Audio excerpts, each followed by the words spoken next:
boa tarde. O programa Gente que Fala está começando ao vivo pela UOL TV, a TV da internet e também pelas redes sociais, imagens no Instagram, do Facebook, do nosso canal no YouTube, até 13h. Curta, comente, compartilhe a transmissão do programa Gente que Fala. Participe também pelo nosso WhatsApp, enviando perguntas aos nossos entrevistados. É o 11 97335 0038, 11 97335 0038. Eu sou o Mauro Friesman, meio-dia em ponto, iniciando mais uma semana. Vamos com saúde, empenho, dedicação aqui na nossa jornada. Vamos colocar aqui em campo o nosso time de entrevistados de hoje, para análise e debate dos assuntos aqui propostos. Doris Alves, pré-candidata a vice-governadora de São Paulo pelo Partido Novo. Doris Alves é ex-chefe de gabinete da Secretaria Municipal de Segurança Urbana, é graduada em Direito, especialista em políticas preventivas da violência e direitos humanos e também é mestranda na área de cidades inteligentes. Tudo bem, Doris Alves? Muito obrigado pela sua presença, seja bem-vinda. Doris Alves não está com a gente, acho que perdemos a conexão. Sim, perdemos a conexão, vamos seguindo aqui então. Roberto Paiar, presidente da Nova Light Indústria e Comércio, também com a gente aqui no nosso time. Tudo bem, Roberto? Boa tarde. Boa tarde, Mauro. Obrigado pela oportunidade de a gente poder debater alguns assuntos aí com você. Obrigado pela presença. Você está em Campinas, não é isso? Exatamente. Gerente de operações do Centro de Integração Empresa-Escola, CIEE, Patrícia Testai. Tudo bem, Patrícia? Bem-vinda. Como estão as coisas? Tudo bem, Mauro. Obrigada pelo convite. Boa tarde a todos. Seja bem-vinda. E aqui também no nosso time, o doutor Estácio Ayrton Alves Moraes, especialista em Direito do Trabalho, advogado, especialista em Direito do Trabalho.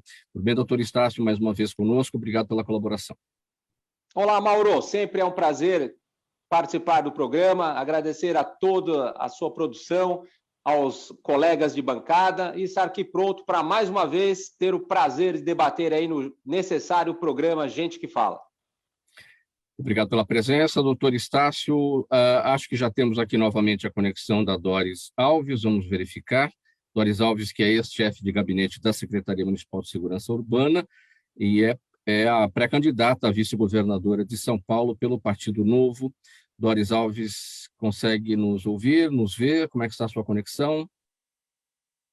Acho que ainda não, né? Então vamos ao nosso primeiro assunto desta tarde, o primeiro assunto da semana, em análise. Agora sim, Doris Alves presente com a gente. Tudo bem, Doris? Tudo, perdoe-me. Aqui eu estou na região periférica da cidade de São Paulo, na região de Parelheiros, e a dificuldade com a internet já é um problema a ser resolvido nesse governo também, né? Então é isso que acabou acontecendo. Peço desculpas aí pela ausência momentânea, mas é um prazer estar com todos aqui, falar um pouquinho da minha trajetória e desta pré-campanha aqui junto com vocês. Muito obrigada, Mauro. Perdoe-me aí os participantes por esta falha de conexão. Não há problema, a gente sabe como as coisas muitas vezes são difíceis aí com as conexões de internet e fazem parte do nosso dia a dia aqui no nosso trabalho, mas vamos lá. O deputado Danilo Forte, do União Brasil do Ceará, relator na Câmara relator lá na Câmara da PEC que eleva o Auxílio Brasil para R$600, estudou uma forma de suprimir do texto o termo estado de emergência. A manobra foi feita para driblar a lei que proíbe a criação de benesses em anos eleitorais. Mas especialistas alegam que ela gera insegurança jurídica, porque poderá ser acionada sem controle no futuro. O deputado Danilo Forte, porém, pensa em expandir o valor da PEC de R$41 bilhões para 50 bilhões e incluir benefícios como o Vale Uber, já que o Senado incluiu os taxistas no texto da proposta. Doris, eu começo com você, e me permita chamar de você, né, sobre esse tema. A PEC está sendo chamada, né, PEC Kamikaze, está sendo chamada lá em Brasília, aliás, no Brasil inteiro, aprovada na quinta-feira pelos senadores, agora na Câmara dos Deputados. No Senado não teve nenhuma participação do Novo, até porque vocês não têm senadores, não é isso? Na realidade, não. Nós temos aí um candidato a senador nesse momento, né, que é o Ricardo Melão, que eu acho que é fundamental a gente falar sobre isso, é importante, nós temos também senadores no Novo. Essa PEC, na realidade, Mauro, nós entendemos, e eu pessoalmente entendo, que existe uma grande necessidade da classe trabalhadora do Brasil, que nesse momento se encontra desempregada, para uma questão imediata, mas isso, a forma que está sendo feita e a forma que está sendo colocado, faz com que medidas paliativas se tornem as medidas necessárias para o Brasil. E isso nós não entendemos que isso seja a solução. Nós precisamos criar políticas públicas que realmente solucionem o problema desse número de pessoas que se encontram abaixo da linha da pobreza. Segundo consta, na Fundação SEAD, 2,8 milhões de pessoas se encontram desempregadas no país. Então, nós trabalharmos para que os empresários, os pequenos empresários, os empreendedores tenham segurança jurídica para implementar e permanecer com as suas empresas no Estado, gerando emprego e renda, dando dignidade para que as pessoas, com o seu trabalho, consigam sustentar as suas famílias, nós acreditamos que esse é o melhor caminho. Então, na realidade, pode falar, Mauro, você ia fazer... Inegavelmente, a situação da população em relação aos ganhos, muita gente perdeu emprego aí por conta da pandemia, é inegável a necessidade de ajuda de forma emergencial neste momento e o que vem sendo feito aí ao longo da pandemia. Mas a gente tem que pontuar que não desta forma, e políticas públicas deveriam ter sido elaboradas ao longo do caminho, alguma coisa que não aconteceu.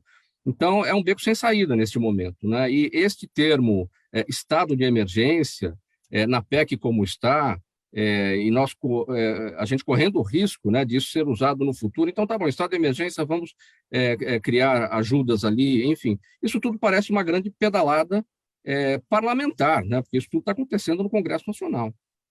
E a gente entende, fica claro para todo mundo que é uma forma de angariar votos, de trazer, porque é uma política eleitoreira, que faz com que as pessoas que tenham realmente necessidade enxerguem isso como solução. E a gente sabe muito bem que isso não é solução para o país e não é solução para resolver as políticas. Nós precisamos fazer com que essas pessoas tenham condições e tenham a dignidade de sustentar as suas próprias famílias. Então, é a geração de emprego que nós defendemos, e não essas iniciativas politiqueiras que estão sendo realizadas nesse momento. É isso que nós pontuamos e falamos. Doutor Estácio, se eu olhar sobre esse tema, como é que você acompanhou tudo isso que aconteceu inicialmente no Senado na quinta-feira e agora o movimento lá na Câmara dos Deputados? Pois é, Mauro, a gente está diante de um fato. A crise está instalada, já vínhamos antes da pandemia com problemas de desemprego, falava-se em mais de 10 milhões de desempregados, e era verdade. A gente sempre no escritório via muita reclamação de clientes que a esposa, um filho, um irmão estava desempregado, então era uma coisa verdadeira, e a gente vê essa movimentação parlamentar, eu, pelo menos, como um remédio para que seja injetado aí na sociedade, para que possa, aquelas pessoas que não têm condição nenhuma, né, quem sabe até de colocar comida dentro de casa, para ter esse auxílio emergencial. Mas é claro, como a Doris falou, né, a gente tem que saber que nessa vida, né, Mauro, como você é do meu tempo, vamos assim dizer, tem aquele LP, tudo tem o lado A e o lado B. E nesse momento de eleições, né, a gente, claro, tem aquele risco de políticos se projetarem sob essa bandeira de ajuda e angariar votos. Mas o fato é que eu vejo um lado puro, ingênuo, aos bons olhos. O que eu não quero crer é que seja apenas uma medida aí eleitoreira. Porque esfomeados no Brasil, sem emprego, isso daí tem e é um fato, Mauro. Deixa eu voltar com a Doris antes de seguir para os demais. Doris, como é que deve ser o posicionamento do Partido Novo, vocês que têm 8 deputados federais, no andamento disso lá na Câmara a partir de agora? Na realidade, o Partido Novo, nesse momento, ele é contra essa medida, né? Porque, na realidade, volto a repetir, nós acreditamos que é necessária a geração de renda. Hoje em dia, nós vemos o país dividido. Existem dois lados, as pessoas começam parece que instaurou, Mauro, uma crise de ódio no país, porque trabalhador brigando com empresário, empresário brigando com trabalhador. E nós precisamos começar a entender que, na realidade, os dois, um depende do outro. Se nós melhorarmos a condição dos empresários desse país, se nós melhorarmos a condição das pessoas que querem começar uma nova categoria de empreendimento, nós estamos ajudando de um lado e de outro, porque essas pessoas vão gerar emprego. Então, na realidade, o posicionamento é contra, na realidade, essa PEC nesse momento. Patrícia Testaio, seu entendimento sobre esse tema, como é que você vem observando desde quinta-feira, quando tudo aconteceu lá no Senado? Olá, Mauro, é bem polêmico, né? E quando a gente fala, eu concordo com o doutor Estácio, com a Doris, né? A gente precisa, sim, angariar oportunidades, seja para o público jovem, que é onde você acaba atuando, né, com maior relevância, diremos assim, mas porque ele acaba também contribuindo com a renda familiar dentro de casa. Então, a gente precisa, sim, estimular os empresários a darem oportunidades. Eu concordo aí com o doutor Estácio, com a Doris também. Roberto Paiaro, sua observação sobre este tema?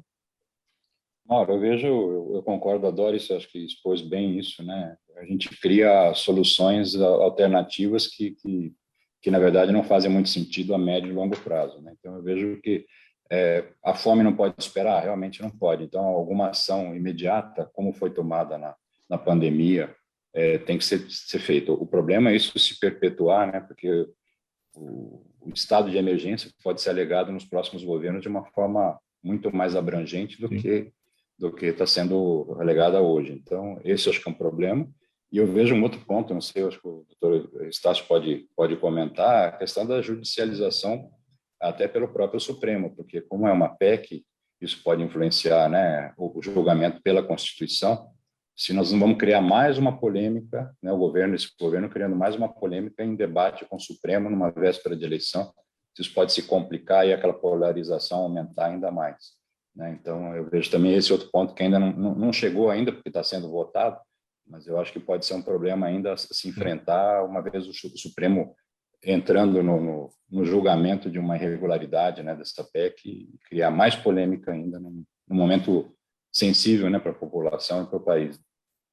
Antes de devolver para o Estácio, até para a sua avaliação também, Estácio, importante a gente destacar aqui, para quem não conhece o regimento aí das casas parlamentares, no caso da PEC, ela tem que ser votada em 2 turnos no plenário lá da Câmara, e para isso acontecer, ela tem que passar pela Comissão de Constituição e Justiça, tudo passa pela CCJ, nada vai para o trâmite sem passar por lá, e tem que ter uma discussão durante 10 sessões numa comissão especial. Então, é esse o problema. Tudo isso pode ser pulado, o presidente Arthur Lira, lá na Câmara, examina a possibilidade de burlar o regimento interno para acelerar a tramitação dessa PEC, enfim, em nome de uma situação eleitoreira que a gente está debatendo aqui.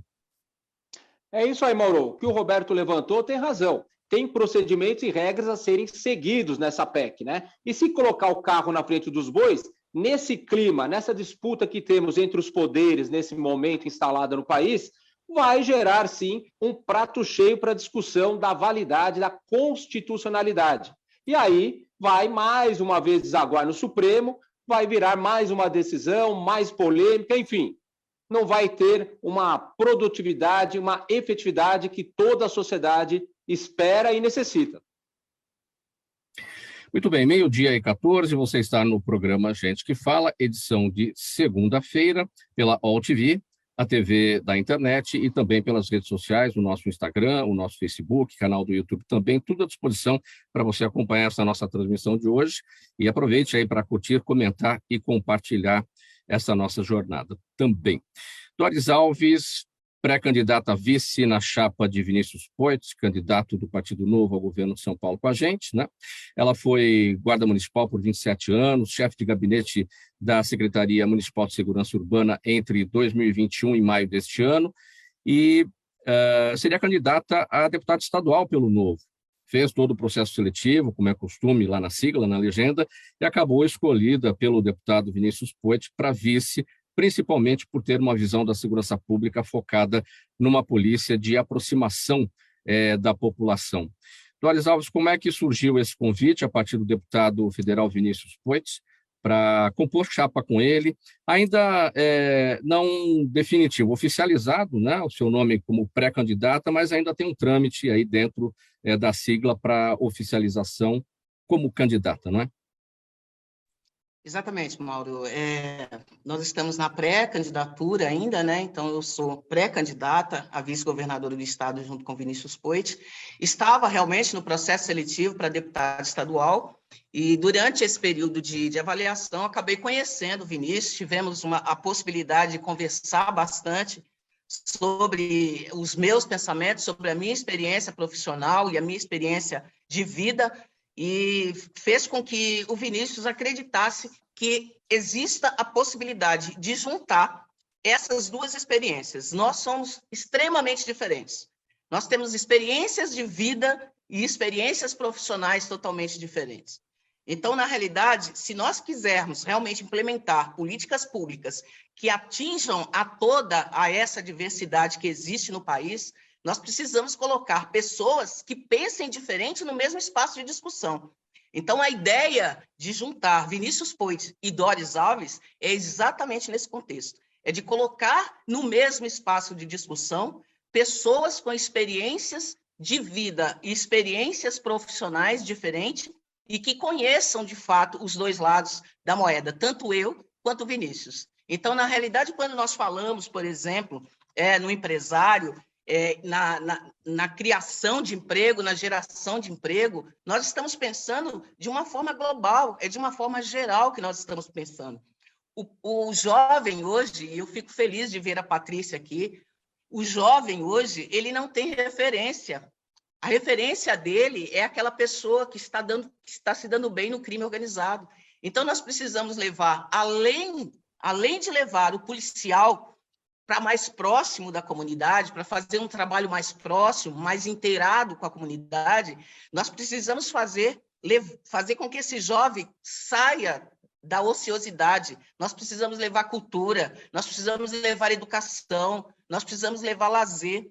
Nós não podemos deixar esses jovens como presa fácil da criminalidade. E é isso que eu acho que chamou a atenção do Vinícius e o fez entender que juntar as experiências de vida e as experiências profissionais dele com as minhas experiências de vida e profissional fariam a diferença nesse estado. Eu passei 27 anos na cidade de São Paulo trabalhando na segurança urbana e eu comecei lá como guarda civil policiando a escola, como guarda civil primeira classe, policiando a escola, sabendo que existe a necessidade do professor, daquela segurança, policiando posto de saúde e sabendo que o médico muitas vezes era ali agredido por aquela comunidade que jogava nele a responsabilidade de uma política pública mal feita. E eu cheguei ao cargo de inspetora superintendente, que é o último cargo da Guarda Civil Metropolitana, no qual eu me aposentei em 2018, e fui trabalhar na Secretaria de Segurança Urbana e via lá que, na realidade, existia a necessidade de ter naquela secretaria também pessoas que foram para a rua e que fizeram esse trabalho para entender que a política pública ela precisa ser criada com esse patamar. Nós precisamos discutir as políticas com a sociedade, nós precisamos discutir a política com a universidade que estuda, mas nós precisamos discutir as políticas públicas com o trabalhador que a executa na ponta. E é isso que nós estamos tentando fazer. Doris Alves, como o deputado Vinícius Poit, você...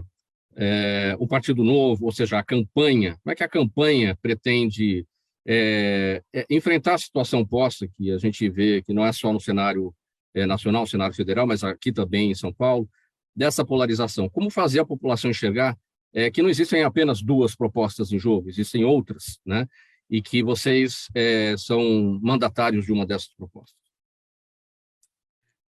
Mauro, uma das formas mais importantes de fazer isso acontecer é isso que nós estamos fazendo aqui agora. É mostrando para a população que existem mais pessoas que pensam de políticas públicas dentro do Estado. Existem pessoas com ideias novas, pessoas que não estão pensando nessa divisão de ódio e sim em juntar. Nós precisamos fazer com que a comunidade conheça Vinícius Poit. Nós precisamos fazer com que as pessoas conheçam Doris Alves. É isso que nós precisamos fazer. Nós estamos trabalhando muito para poder fazer com que as pessoas do estado de São Paulo vejam que existem outras possibilidades. Não existem só duas, existem mais, e uma delas somos nós. E um tremendo desafio, né, Doris? São 45 dias apenas de campanha, é o que a lei eleitoral agora preconiza, né? Enfim, o tempo acabou ficando muito curto aí. Já na outra campanha foi assim. Então, é extremamente desafiador, né? Com certeza, mas olha, Mauro, nós estamos muito confiantes. Nós estamos muito confiantes porque eu acho que é aquilo que eu falei. Nós representamos a diversidade do Brasil. Nós representamos a diversidade desse estado. Nós podemos juntar pessoas de todas as classes sociais dentro de um mesmo contexto de discussão, sem ódio, mas sim com união. Eu acho que chegar ao final dessa campanha com um número maior de votos, a ideia nossa, e a vontade nossa e o trabalho nosso é para que nós possamos, sim, sair dessa campanha vitoriosa, mas nós sabemos da dificuldade a enfrentar. Sim, numa eventual vitória, Doris, no campo da segurança pública, qual seria uma primeira ou uma das primeiras medidas a serem tomadas por vocês, né? Vinícius Poit e Doris Alves. Mauro, como eu falei, nós estamos sentando com especialistas da segurança, que são pessoas que estudam a segurança, que estudam a criminalidade, que observam os indicadores baseados nas evidências. Nós estamos sentando com policiais militares que, na realidade, que estão no Estado. Nós estamos sentando com pessoas que trabalham nas guardas municipais para que nós possamos construir uma política pública que seja integrada. Eu acho que a integração de dados, a integração de resultado e a integração de operações, ela é fundamental para que nós realmente possamos fazer uma política de segurança ideal para esse Estado. E o dia 22, fala, Estácio. Se me permite, rapidamente, só parabenizar a Doris, porque eu, quando era pequena, conheci, vamos dizer, a recriação da Guarda Municipal, salvo engano, lá com Jânio Quadros, em 1986, e de lá para quando foi criada, a gente imaginava que a Guarda Municipal era para cuidar de biblioteca e praça pública. E a gente viu que a Guarda Municipal é de extrema importância. Aqui em Cotia, se não fosse a Guarda Municipal, nós estaríamos entregues à criminalidade. Então, a felicidade, eu sou um admirador da Guarda Municipal e quero dizer isso, porque o que a gente vê, antigamente, na comunidade, os criminosos iam até as crianças para aliciá-los. Agora estamos num movimento contrário, a Doris pode me falar. Hoje são as crianças que fazem fila para entrar no crime organizado, que está mais próximo do que o Estado. Então é isso, eu acho que a Guarda Municipal, acho que a Doris está bem, vamos dizer, com bastante pré-requisito aí, desejar sorte a ela e muito trabalho e empenho aí em prol da sociedade. Quer concluir, Doris? Eu gostaria de agradecer e parabenizar o Estácio aí, porque realmente a Guarda de Cotia é exemplo para nós. Nós temos lá uma tecnologia implementada em Cotia que é fundamental. Um centro integrado lá de monitoramento que é fundamental. Eu acho que isso, a tecnologia, junto com a segurança urbana, ela funciona maravilhosamente bem. E Cotia é um exemplo disso. Muito obrigada. Isso daí. Patrícia, eu vou para você. O Estácio levantou essa questão, né? A oportunidade para o jovem, e aí fazendo fila para entrar no crime organizado, isso é o quê? Falta de oportunidade, é falta dos melhores caminhos, é a falta do poder público ali oferecendo o que é necessário. Aí, no caso, não o poder público, mas o espetacular trabalho feito pelo CIE para colocar o jovem no caminho do mercado de trabalho, né? Falta informação, né, Mauro? Eu acho que eu comecei sendo estagiária também, estou no CIE faz 20 anos trabalhando, comecei como estagiária também, né, e eu não conhecia o CIE, e hoje a gente sabe que muitos jovens professores não conhecem o trabalho do CIE, então falta informação, né? A gente sabe que o poder público pode ajudar mais, lógico, sempre. O poder público contribui também com contratação de estagiários e jovens aprendizes, mas a informação precisa chegar para esse público que está ali vulnerável, que precisa de emprego, né, de uma oportunidade, porque a gente tem vaga. A gente fala, ai, Patrícia, a gente está com vaga aberta, a gente está com vaga, né? Por incrível que pareça, nós temos oportunidades, mas muitos jovens desconhecem. E a gente vai falar daqui a pouquinho sobre essas vagas, o que o CIE está colocando à disposição dos jovens. Roberto, você quer comentar esse tema? Mauro, eu queria, primeiro parabenizar a Doris, eu não a conhecia, agora vendo o currículo dela e o que ela acabou de explanar, vejo que ela tem plena capacidade, né, para poder assumir esse cargo. Eu faço só uma analogia, nós empresários, quando contratamos alguma pessoa para algum cargo, seja ele do mais simples ao mais importante, a gente faz toda uma análise, né, no currículo da pessoa, o que ela estudou, o que ela sabe, o que ela pode contribuir com a empresa. E no governo devia ser assim. Eu vejo, às vezes, uns debates entre filhos e pessoas jovens, né, e tal, e sem entrar no julgamento de mérito de vai votar numa pessoa ou na outra, a maioria dos jovens não sabe explicar por que vai votar num candidato ou no outro. Isso é muito sério, né? A gente deveria fazer uma análise, procurar, por exemplo, programas como o seu para obter esclarecimento e realmente fazer uma análise. Não é uma brincadeira a votação, né? A gente está nessa situação que está, em parte, pelo passado, né? Que erramos nas votações, erramos nas nossas escolhas. Então, assim, um apelo que pode se fazer para os jovens é analise o seu candidato, tenha um motivo sério para votar nele. Não porque sim, porque eu gosto, porque sim, sabe? Buscar realmente uma avaliação do candidato e ver se ele se presta para aquele cargo, né? E tem condições de gerir, né, a coisa pública de forma competente, né? Então, mas queria parabenizar a Doris pela apresentação dela. Olha, Roberto, você chamou a atenção, né? Muitos jovens não sabendo votar, ou vou votar neste ou naquele, sabe-se lá por qual motivo. A gente pode avançar um pouquinho nisso, não só os jovens, viu? Tem muita gente madura e adulta que vai porque imagina que aquele é o salvador da pátria, ou porque vai votar nele contra o outro.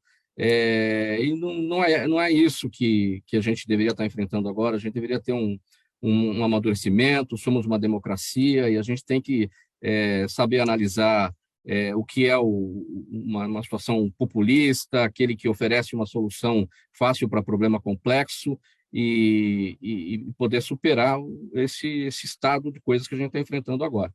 Então, muito bom o seu ponto de vista levantado. Nossa, sem dúvida. Só para finalizar, você vê os dois principais candidatos aqui, né, parece que estão se negando aí aos debates, né? Quer dizer, realmente, né, estão se defendendo, se protegendo do quê? Não tem ideias para debater, né? Então, isso é muito crítico, né, para uma democracia. A gente não ter os dois principais candidatos à presidência se negando, a princípio, né, não sei se vão voltar atrás ou não, se negando aí a debates. Quer dizer, mesmo a Doris não poder debater com os candidatos que estão, sei lá, com uma posição um pouco melhor do que a dela, ou coisa do tipo. Isso não é democracia, vocês concordam?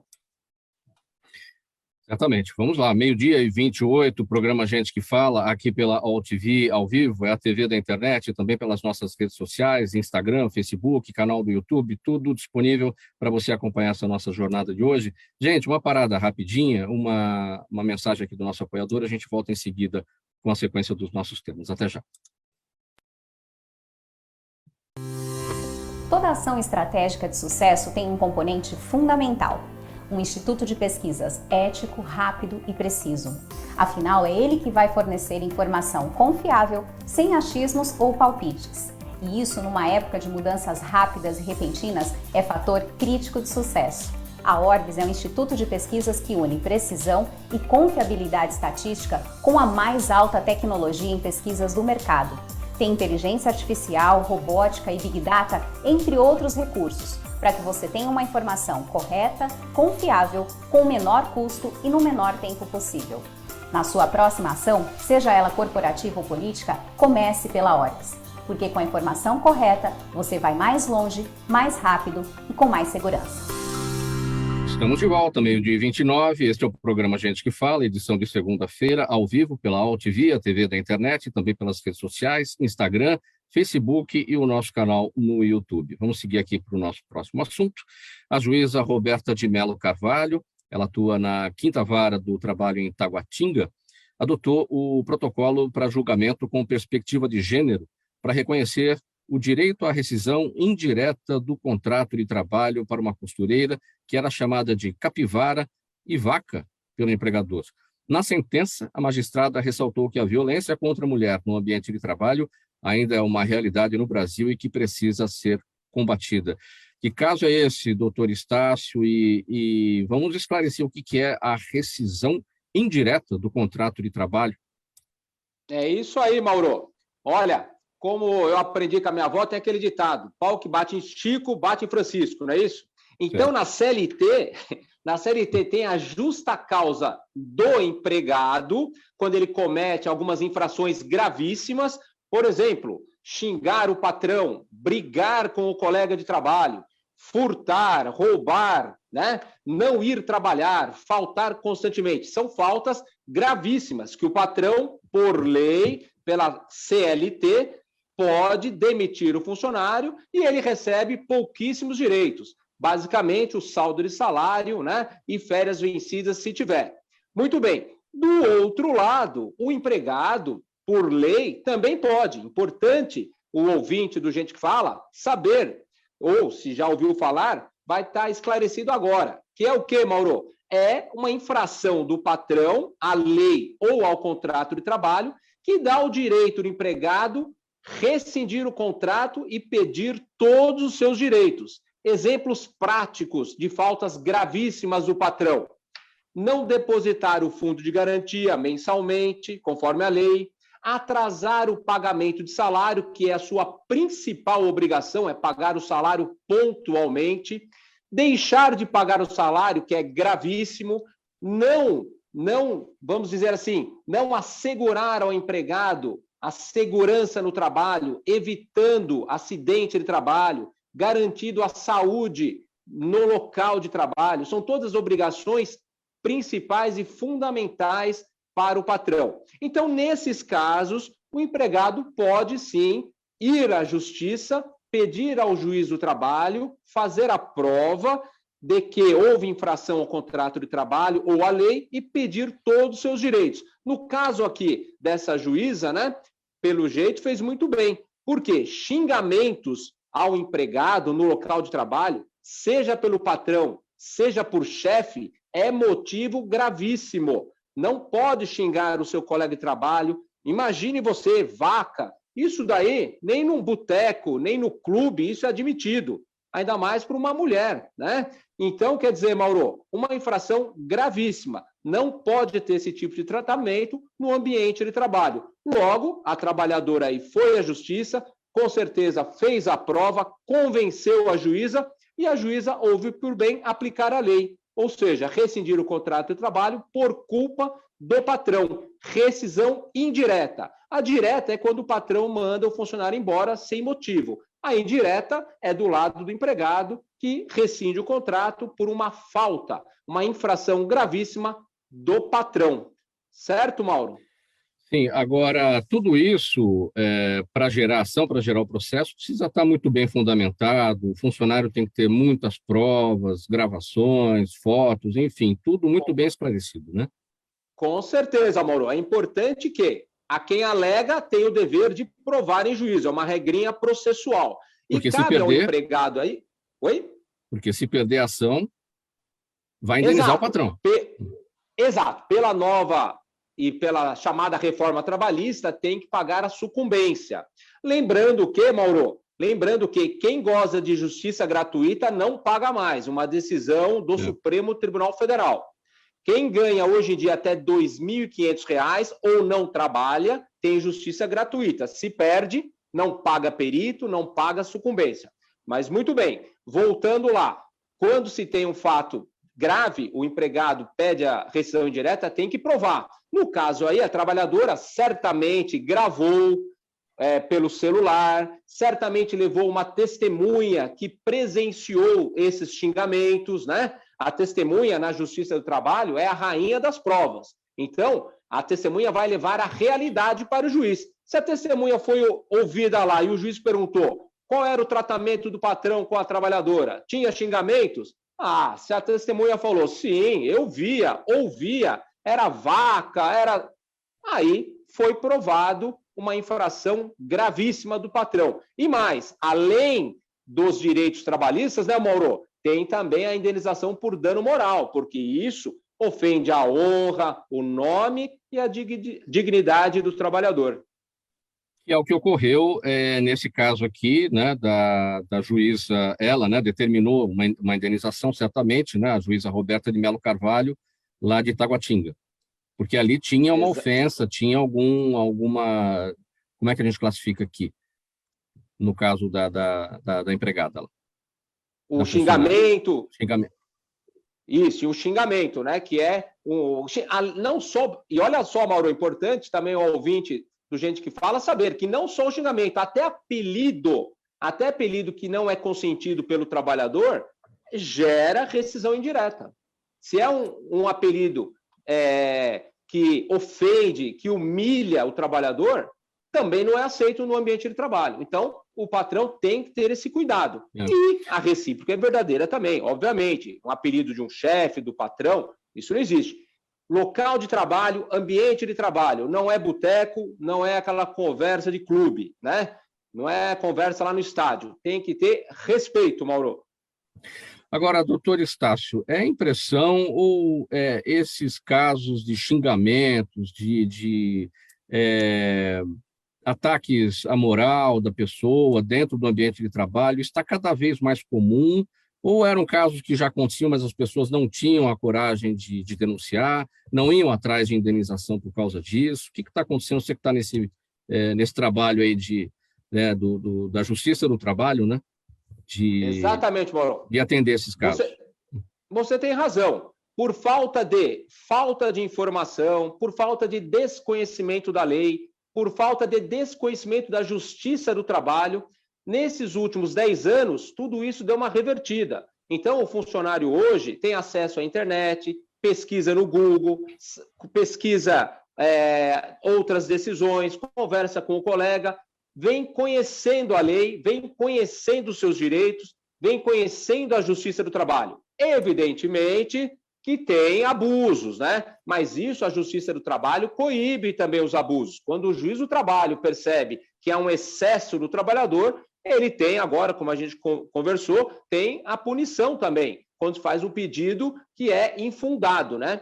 Então, o que eu posso dizer a você? Que nesses últimos 10 anos, vamos assim dizer, 10, 15 anos no máximo, esses motivos, essas infrações vêm sendo mais conhecidas e decididas pela Justiça do Trabalho. Tudo isso graças à informação e também à tecnologia, à internet, a conversa entre colegas, né? Que vai se espalhando quais são os direitos e até onde pode chegar.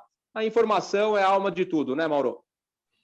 Sem dúvida, e é o que estamos fazendo aqui, levando informação, doutor Estácio. Vamos agora aqui ao nosso próximo assunto, 12h37, programa Gente que Fala ao vivo pela AltV, a TV da internet e também pelas redes sociais. O Centro de Integração Empresa-Escola lançou no início de junho o aplicativo Meu CIE, com foco em aproximar milhões de jovens que estão em busca de uma oportunidade de estágio e aprendizagem das melhores vagas para seus perfis. O CIE tem hoje mais de 20 mil vagas de estágio e aprendizagem em todo o país, sendo 2.300 na Prefeitura de São Paulo. Além disso, o órgão acaba de anunciar uma parceria com o Google, que oferecerá 500 mil bolsas de estudos em cursos de tecnologia. Patrícia Testai, agora há pouco o doutor Estácio disse que eu sou do tempo dele, tal, que eu sou mais velho. Não é nada disso, eu sou do seu tempo, eu sou um jovem aqui sempre em busca de estágio. Eu sou do tempo dele também, viu? Ó, dando moral, Patrícia, olha aí, ó. Então, eu baixei aqui, eu acabei de fazer isso, o meu CIE, o app, né? E vejo aqui que tem 2 botões. Você tem um login, tem que se cadastrar, fazer uma conta aqui e tem uma vitrine de vagas, né? E, bom, enfim, vamos explicar como é que funciona essa ferramenta para mostrar. Legal. Através do app aí, as pessoas, estudantes acima dos 14 anos podem se inscrever aí através do site ou baixar o aplicativo para concorrer às oportunidades.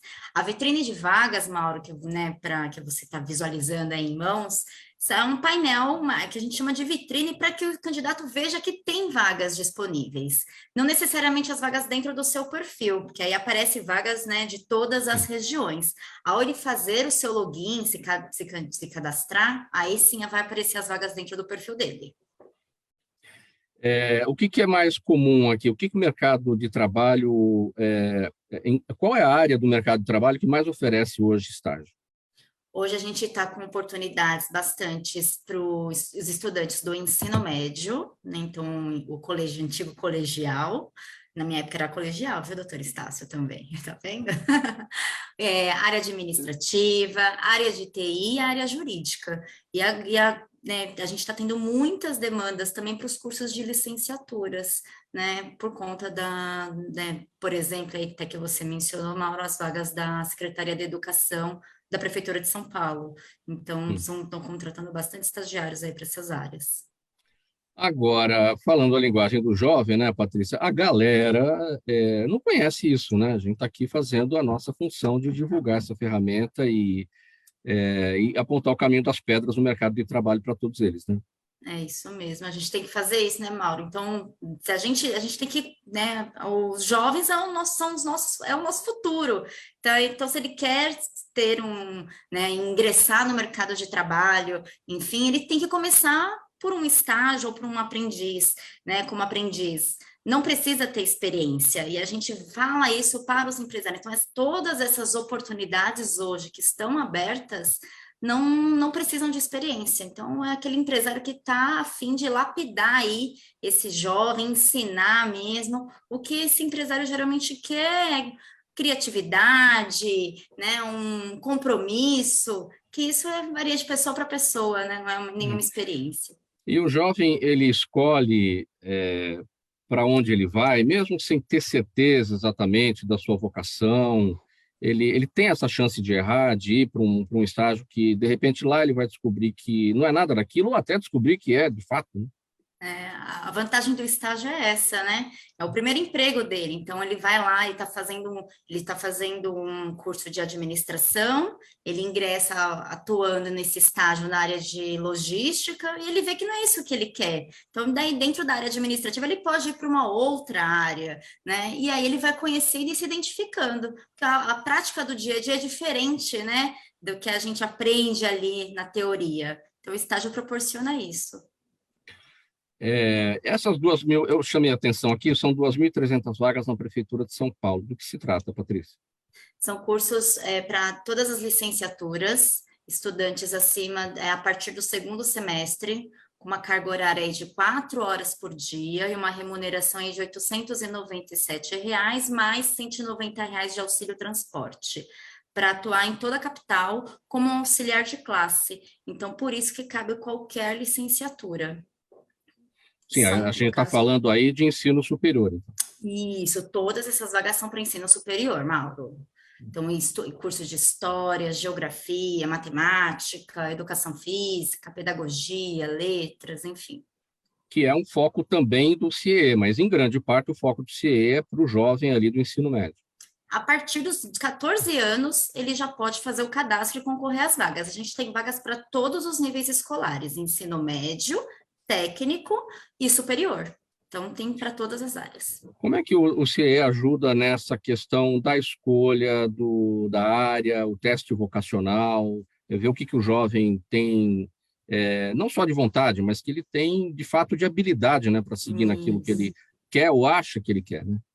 Pelo aplicativo, ele consegue fazer um teste comportamental, até para ele ver o que ele tem mais aptidão, para ele ajudar ele a escolher uma possível carreira profissional. Então, ele consegue fazer também esse teste pelo aplicativo ou pelo portal para facilitar ele. Roberto, como é que é o seu dia a dia aí com estagiários? Você contrata?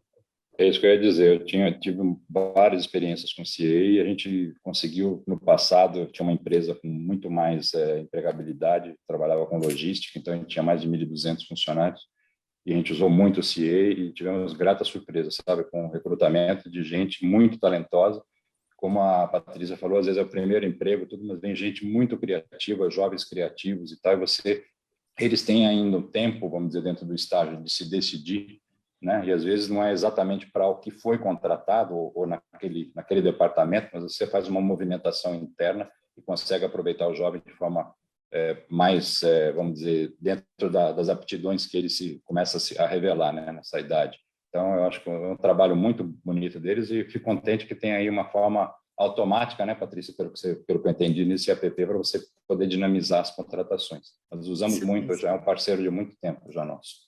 Obrigada, Roberto, que bom. Patrícia, como é que a gente supera... Mauro, Fala, Estácio.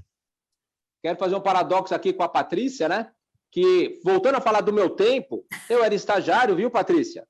Eu trabalhava mais de 6 horas, sofria dano moral, trabalhava em chuva, trabalho insalubre. Agora não, é um atrativo para o estagiário da Patrícia, veja só, tem limite de carga horária, 6 horas, não pode trabalhar no horário noturno, não pode trabalhar em condições insalubres, tem uma bolsa salário, não é isso, Patrícia? Outra coisa, tem férias também, eu não tinha, agora tem férias, tá certo ou não? Perfeito, doutor Estácio. Eu também não tinha férias, também trabalhei 8 horas, tá vendo? O Mauro tinha, o Mauro tinha. O Mauro tinha, sem dúvida. Há controvérsia.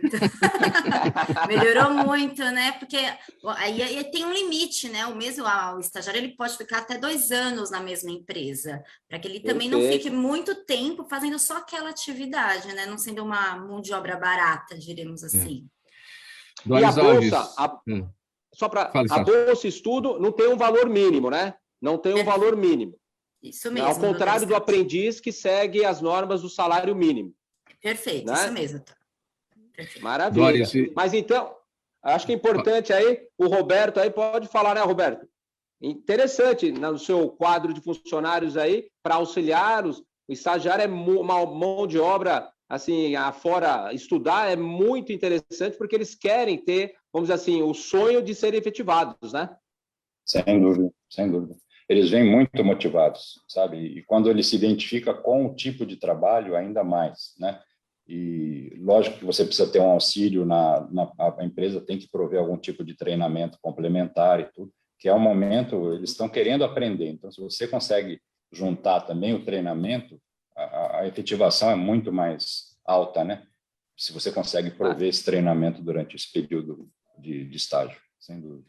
Maravilha. Doris, um desafio, porque paralelamente a isso, ou junto, né, lado a lado, lado a lado paralelamente, né? Doris, a gente tem a questão do up que a gente tem que dar no ensino público, porque a gente vê o jovem aí, muitas vezes, aí na porta do estágio sem ter a verdadeira capacitação, a verdadeira habilidade, a verdadeira aptidão, isso tudo por conta das falhas do ensino. Quais são os desafios, Doris? Exatamente, Mauro. Essa também é uma das questões que nos preocupa bastante e que, inclusive, nós estamos estudando para colocar no plano de governo. Nós estamos falando da possibilidade, por exemplo, de distribuição de parte do ICMS para as unidades, para as prefeituras que demonstrarem uma capacidade maior de evolução no ensino básico, nos indicadores positivos do ensino básico. Eu acho que isso é fundamental, porque nós temos que pensar lá na ponta. É lá no início que está a falha. Então, nós temos que pensar que os municípios, com a dificuldade que elas possuem de implementar melhores práticas no ensino, elas precisam ser ajudadas pelo Estado. Então, de repente, pegar uma parte do ICMS e distribuir para as unidades federativas municipais que tenham um resultado positivo na melhoria do seu ensino básico, eu acho que é fundamental. Isso é uma proposta que nós estamos estudando e que possivelmente entrará aí no plano de governo. Vamos seguir aqui para o nosso próximo assunto, dentro dessa edição do programa Gente que Fala, de segunda-feira. O tema aqui para o Roberto Paiaro. Roberto, com as constantes altas nas contas de luz, a implantação de projetos luminotécnicos personalizados vem ganhando cada vez mais importância dentro das empresas.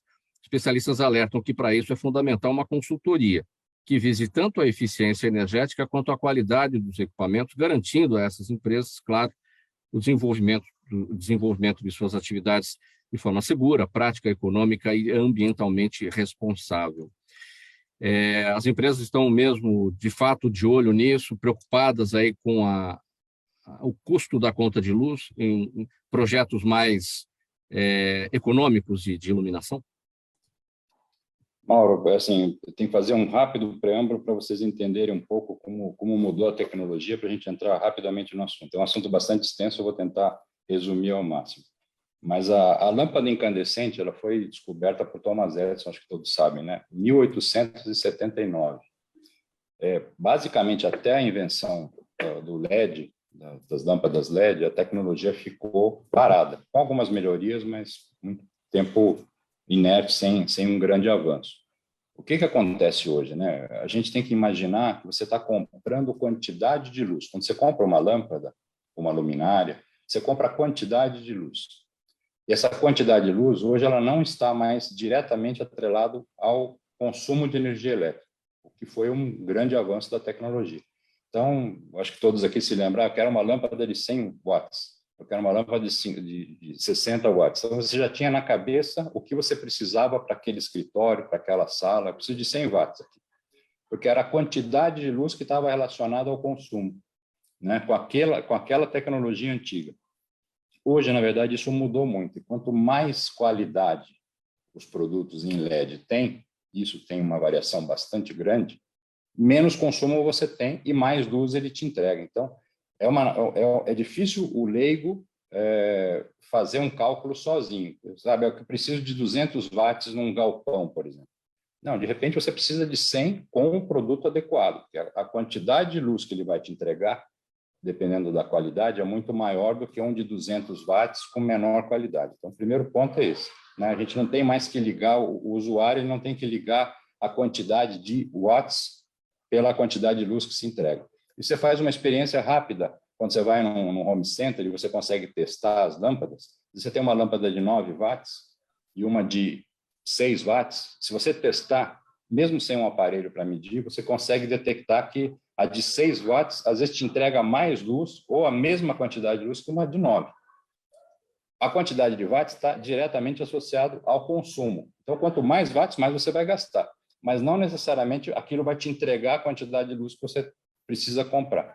Então, é um pouco complicado isso na nossa casa, já não é uma coisa muito simples. Você imagina quando você faz um estudo luminotécnico de uma grande área, de uma cidade, e nos projetos que a gente desenvolve, sempre tem aquela pergunta, quanto é que eu vou economizar de energia? Sem dúvida, você vai economizar muito de energia em relação à quantidade de luz que você tinha antes. O que, não, na verdade, muitas vezes não é satisfatório. Então, a grande parte das instalações antigas, elas estão muito abaixo da necessidade, hoje com a parte trabalhista também, a lei de segurança, as normas, NR, entendeu? Você tem uma quantidade de luz muito aquém do que você precisa para aquela unidade de trabalho, para aquele tipo de trabalho. Então, porque muita gente vai atrás, muita gente não, acho que todo mundo vai atrás da economia, evidentemente, né? Mas aí você faz um projeto, ou não faz um projeto, faz da maneira que você acha que deve, você vê que você está gastando a mesma coisa, porém você tem mais luz. Não era isso que eu queria era gastar menos, eu queria mais luz. Acaba dando este resultado, né? Porque a gente desconhece e faz errado, né? Na maioria das vezes, infelizmente, é assim que acontece, mas você, claramente, com a tecnologia LED, você tem uma enorme chance de economizar, porque, fazendo uma comparação assim bastante rápida para o espectador entender, você tem uma luminária, uma lâmpada antiga de 100 watts, você consegue substituir a quantidade de luz que ela emitia por uma luminária, uma lâmpada LED de 9 watts. Então, olha só a desproporção. Estamos falando de 10% do consumo anterior. Então, é muito grande isso, né? Sem contar que, só para complementar e para piorar um pouco ainda a análise, as tecnologias antigas, elas começavam entregando X de luz e iam degradando. Então, uma iluminação pública, principalmente, aquelas lâmpadas de mercúrio, de sódio e tal, elas começavam tempo zero, né? Acabei de instalar a luminária, ela está fornecendo X quantidade de luz. Depois de 2 anos, ela estava, em alguns casos, entregando menos de 50% do valor original, que é uma coisa que a tecnologia LED também corrigiu. Então, você tem uma estabilidade. Você compra um produto que ele vai te entregar X de luz e vai manter isso inalterado durante um longo período, dependendo da qualidade, naturalmente, mas 5 anos ou até 10 anos. Esse é um ponto de economia fantástico, né? Que você consegue realmente manter um nível de iluminação constante, esse é um ponto. E o ponto que o empresário tem que analisar como, no meu ponto de vista, tão forte quanto a economia na energia, é a taxa de manutenção que você não tem com um produto bom em tecnologia LED. Você tem, nossos produtos, por exemplo, nós damos 5 anos de garantia. Então, são 5 anos ininterruptos. Eu acho que uma das maiores garantias para produtos eletrônicos que existe no Brasil, né? Então, esses 5 anos você não tem problema nenhum. E os índices nossos de reclamação e de defeito são bem abaixo de 1%. Então, é um produto que, uma vez comprado, ele fica lá os 5 anos produzindo luz sem alteração. Quem é esse profissional? Ele é formado em qual área, esse profissional que faz projeto luminotécnico? Normalmente é um engenheiro, né, formado, não necessariamente só engenheiros, né, tem técnicos muito bons que fazem os projetos. Você tem softwares hoje que você faz todo o cálculo luminotécnico, então isso é muito interessante. Isso é uma prática, não é custosa. Por exemplo, a grande maioria das empresas entregam o projeto luminotécnico com os seus produtos sem custo. O que você tem normalmente é uma equalização de orçamentos, porque, conforme eu disse, você tem que julgar as coisas de forma correta. Então, você tem um produto, às vezes, um pouquinho mais caro, mas que te entrega uma quantidade de luz muito maior do que o outro produto, e com consequente economia de energia. Então, eu digo, o projeto ele é fundamental, porque, às vezes, o número de luminárias que você está instalando é menor do que o que você tinha anteriormente. Isso traz uma economia tanto de pontos de manutenção, cabeamento, né, elétrico. Então, você tem várias formas de economizar. A temperatura da luz é uma coisa que deve ser escolhida conforme o gosto daquela pessoa que está fazendo o projeto, ou é conforme o trabalho que vai ser realizado naquele ambiente? A gente tem a luz fria, a gente tem a luz quente, a gente tem aquela luz intermediária, que não é nem 3.000, nem 6.500, é 4.000, né? Tem alguns fabricantes que desenvolvem essa morna, digamos assim. Isso é de acordo com cada trabalho que vai ser feito? Excelente pergunta. Realmente, o consumidor tem a mania, às vezes, de comprar aquela luz mais branca, né? Luz com 6.000 Kelvin. Você tem uma graduação de temperatura, exatamente o que você acabou de colocar, e que muitas vezes não é adequada para aquele tipo de trabalho. Às vezes, um trabalho muito constante, que você precisa de bastante atenção e tudo, aquela luz excessivamente branca, né, com 6.000, 6.500 Kelvin, ela acaba te cansando. No final do dia, você está exausto, às vezes com dor de cabeça e tal. Então, para cada projeto, tem também a tonalidade correta para se escolher. Então, esse também é uma facilidade do LED. Você tem desde 3.000 Kelvin, 2.500, que é aquela luz bem amarela, e aí, quanto mais sobe a temperatura, ela vai chegando ao branco e até um branco azulado, que é aquele, sabe, bem forte mesmo. Forte no sentido de percepção, mas muitas vezes não é que ele está iluminando mais do que um produto com uma temperatura mais baixa. Para ressaltar ainda mais, né, a importância de projetos luminotécnicos conforme a área de trabalho, conforme a área de atuação, isso que a gente está fazendo aqui. Eu aqui na minha sala, a gente tem 2.700 Kelvin. É uma luz bastante amarela para poder dar a temperatura adequada até para o tom de pele e para a transmissão de imagem que a gente está fazendo aqui. Perfeito. Fora a temperatura, você tem um índice de revelação de cor também que se gradua de acordo com o tipo de LED, e aí você tem índices aí que se aproximam, quanto maior o índice de reprodução, mais se aproxima da luz solar. Então, você tem índices de reprodução de 80%, 90%, que chegam, principalmente você vê isso muito em lojas de roupa, que você às vezes está comprando uma camisa, uma peça de uso, e você acha que é uma cor, quando sai da loja, a cor muda. Na verdade, esse índice de reprodução de luz que atrapalha bastante. Até no restaurante isso acontece. Você acha que você está comendo camarão, está comendo tilápia. Exatamente. Isso me permite, né, Mauro? Né, Roberto? Fala, se permite... a economia nas nossas casas, nas empresas, transcende, porque na atual escassez de energia limpa, né, a economia do próprio país, com as hidrelétricas aí secas e tal, isso daí favorece o país, né, Roberto? Sem dúvida. De novo, você consegue facilmente, com um bom projeto, trazer economias aí de 50%, 60%, até talvez 70%. Mais as taxas de manutenção, que você não vai trocar o produto de forma constante. E eu acho que, para mim, o fundamental é que essa nova tecnologia ela não polui, né, da forma como a antiga poluía, porque você tinha mercúrio, tinha sódio, tinha gases dentro das lâmpadas, e o tema de reciclagem aqui no Brasil deixou muito a desejar durante muito tempo. Você poluía realmente o meio ambiente descartando as lâmpadas de forma inadequada. O LED, na verdade, é uma pastilha de silício, não vou dizer que é um plástico, mas para o leigo você parece um plástico. Aquilo não polui, né? Você tem métodos de reciclagem muito mais fáceis, né, e ambientalmente sustentáveis, né? Então, eu digo que o LED é tudo de bom. Pessoal, vamos encerrar aqui. Fala, e para terminar, ia falar que isso na rede pública também é interessante, até para a questão de segurança, aí que a Doris conhece bem, né? A LED em todas as ruas iluminadas é mais segurança. Sem dúvida. Com certeza, Estácio. Pessoal, 1h em ponto, nosso tempo se esgotou, vamos pôr um ponto final aqui na nossa edição do programa Gente que Fala de hoje, bem rapidinho, antes aqui do nosso encerramento. A nota triste da manhã, morreu o arcebispo emérito de São Paulo, o cardeal Dom Cláudio Umes, aos 87 anos de idade, nome forte da Igreja Católica, foi bastante próximo do Papa Francisco e até cotado para assumir o posto mais alto do Vaticano anos atrás. Mais recentemente, ele liderou o Sínodo da Amazônia e era engajado em temas ligados à floresta, defesa de mudanças para combater a crise climática.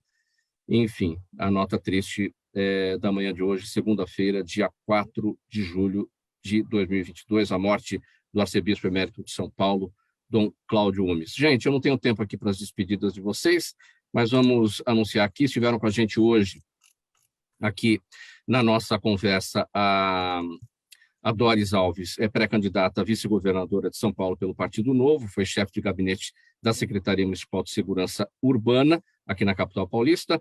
Roberto Paiaro, presidente da Nova Light Indústria e Comércio. A Patrícia Testais, gerente de operações do Centro de Integração Empresa Escola CIE. E o doutor Estácio Ayrton Alves Moraes, advogado especialista em Direito do Trabalho. No apoio técnico na AltV, o Sérgio Oliveira, valeu Sérgio aí pelo apoio, apresentação minha, Mauro Friesman, pauta e redação do Pedro Schiavon, Zenilda Salvato, nossa diretora de produção, jornalista Fausto Camunha, nosso diretor-geral, na AltV, a direção-geral do Alberto Luchetti, e do outro lado, você, espectador, internauta, a razão da nossa presença aqui todos os dias, obrigado pela audiência, um abraço a todos, tchau, até amanhã.